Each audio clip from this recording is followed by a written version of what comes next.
You should have downloaded a resource folder for project DL8, and it has a bunch of salad pictures. We'll be using those in DL8B, the Photoshop part of the project. And there's a label, and there's a UPC code. You'll be working with those. I'm going to drag those into my Illustrator document.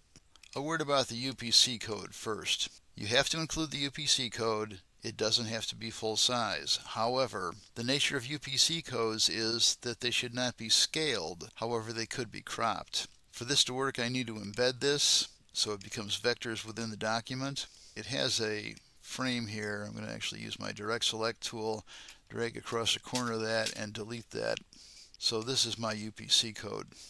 You could, with the direct select tool, drag across the top anchor points and scale it using the arrows on the keyboard to move those points down, and that would give you something less cumbersome to work with.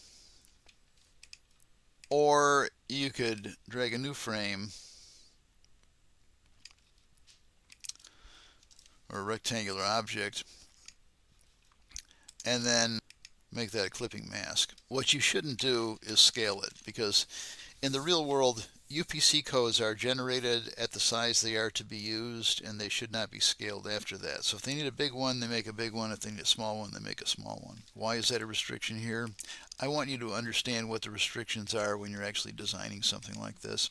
This is an actual Massimo's label from about 1989, when he first started making salad dressing. It's a restaurant in San Francisco. It's still there. I don't know if it's the same owner. I haven't been in touch with them in a long time. But this is a logo I created for him from a design by his 12-year-old nephew. It wasn't my choice. It's not my idea of a good label. I did what I could with it. You are going to redesign it completely. I'm sure you can do better than his 12-year-old nephew. You have a little more experience with design than he did. There are some requirements. First of all, whatever your bottle design, you should probably, I'm going to make this bottle just a little bit bigger and move it over here. This is a 12-ounce bottle, so you don't want it much larger than a standard beer bottle, and you could do that about actual size. You should make your label a height that will fit on the straightest, smoothest section of your bottle, the largest section of your bottle, the barrel part of the bottle. It doesn't matter how wide it is. If you want it to be wider than this and have it wrap around the back of the bottle, you could do that. It must include all the elements that are in the original. I would be much happier if your design looked absolutely nothing like this label. It doesn't have to have Massimo's in italics. You should design a new Massimo's logo. It has to have a column. The column does not have to be in the middle. It doesn't have to be the biggest thing. You don't need these wings or whatever they are in the back. I never quite understood what the purpose of those was. Design a column, have a column on there somewhere. It must say Massimo's. It must say honey spiced wine dressing and marinade sauce. Now that's the product, so it could be that Massimo's is overpowering the design, and really the product itself, honey spiced wine dressing and marinade sauce, should be large enough on the label that people will look at the label and know what it is. 12.7 fluid ounces should be about this size. There are FDA requirements for packaging in terms of what size you can have the volume. Over on the side here is the corporate signature, Massimo's Foods Inc., San Francisco, CA. That needs to be on the label somewhere. Massimo's has adapted to the 20th century the ancient imperial Roman method of combining wine with spices to create this fresh line of all-natural dressings. That has to be on the label somewhere. It doesn't have to be right here. It doesn't have to be left aligned. It could be centered. It could be right aligned. It could be justified. It's up to you. The USP, or unique selling proposition, what was old is new again, has to be on there somewhere. And it could be that it doesn't have to have quote marks on it. The ingredients have to be included, and they have to be legible. So there are your elements: the column, the logo, the description of the product, the volume of the bottle, the corporate signature, the descriptive text, the USP, the ingredients. The UPC code must be somewhere. Doesn't have to be here. Could be that it's around the back of the bottle. It could be you put that on as a separate object and you put it on the bottom of the bottle, or you put it on the neck of the bottle. I don't care where the UPC code is. It doesn't have to actually be part of the physical label design, and it could be, say, off to the side around back. One more thing I'd like you to do, and that is add something that you create with a scatter brush or a pattern brush. For my original demo, I used a pattern of grape leaves, and they aren't really grape leaves. It's called winter leaf in the nature symbol library. The examples that you see on the instruction sheet in the symbols library I went to nature and I found something that looked to me like a grape leaf. I'm not actually sure that it is a grape leaf, but it's close enough to a grape leaf.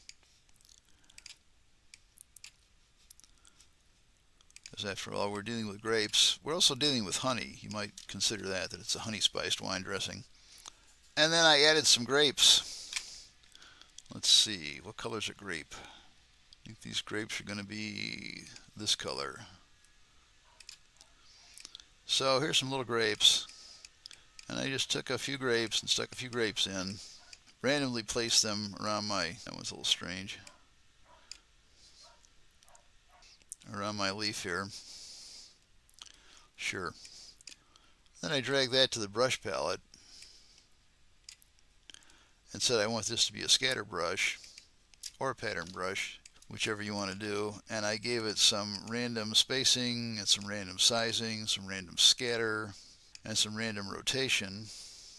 And let's say about 19 to 54%, spacing about 20 to 65.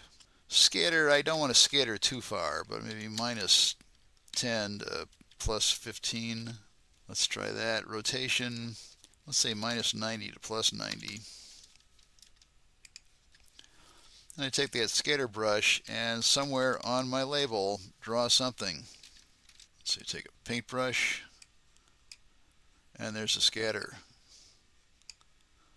So you can make it look like it's wrapping around the column or make a border of it somehow. I don't care. I'd like to see something that is either a scatter brush or a pattern brush. Maybe you make a pattern with the columns instead of having one big column. So think about it. Be creative. Do not be locked in to this color scheme or any of these typefaces. If I was doing this today and didn't have to answer to a client's 12-year-old nephew, I would probably not do anything that looked anything like this. Anything that you wrap on the bottle has to be an embedded object, because if you can't make a symbol out of a linked object. So when I am done with my label design, and this isn't it, but when I'm done with my label design, I would drag it to the symbol palette and then place it on my bottle. And remember, you can only do this by going to the Appearance palette to reopen 3D Revolve.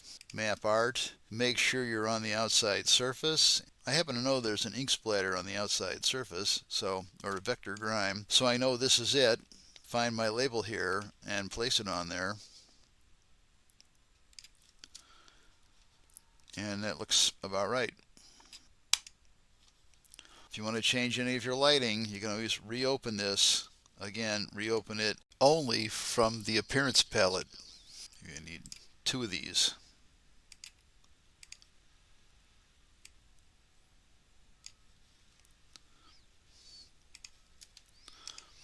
And it might look better if I select my dressing, go back into 3D Revolve, and use the same lighting setup on that, which is there's a couple of them over here that are backlit or edge lit, and I had a couple over here somewhere. I'd have to go back and check where they were, but something like that, so that the dressing looks the same. On the dressing, maybe you want the light intensity reduced because it's inside the bottle, so maybe a little darker.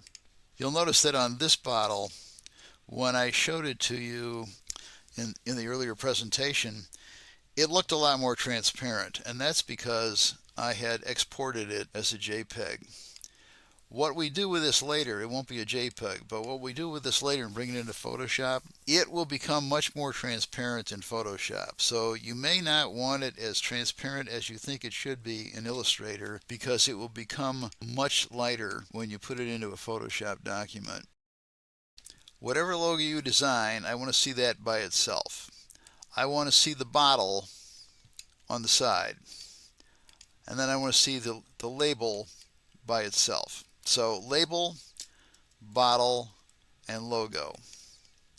And you're going to want them so that you can separate them easily for something we do in the next phase of the project.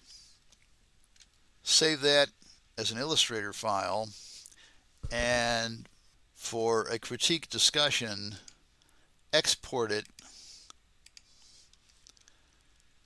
as a JPEG If you've got a bunch of junk in your workspace like I do, use the artboard so that you only get the artboard.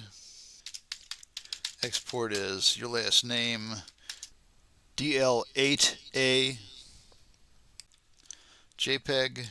Use artboards, RGB, screen resolution, quality 5, 6, or 7. It doesn't have to be extremely high quality. Let's say 7, so it's the highest quality we can get from screen resolution, and say OK. And here's my bottle.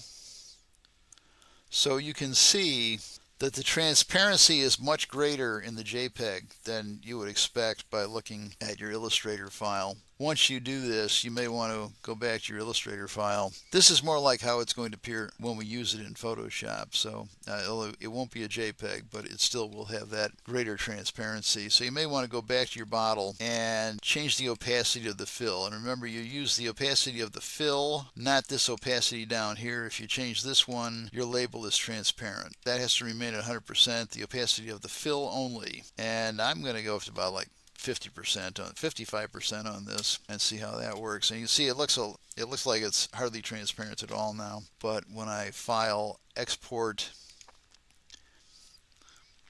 as JPEG, use artboard, RGB 772, OK, and I'll replace that one. Good enough for critiquing. When we put it into Photoshop, we'll discuss this again and how we can best get it to look good in Photoshop. Let's just work on a nice bottle shape and a label, and I'll talk to you about transparency when we get to the point of bringing this into Photoshop.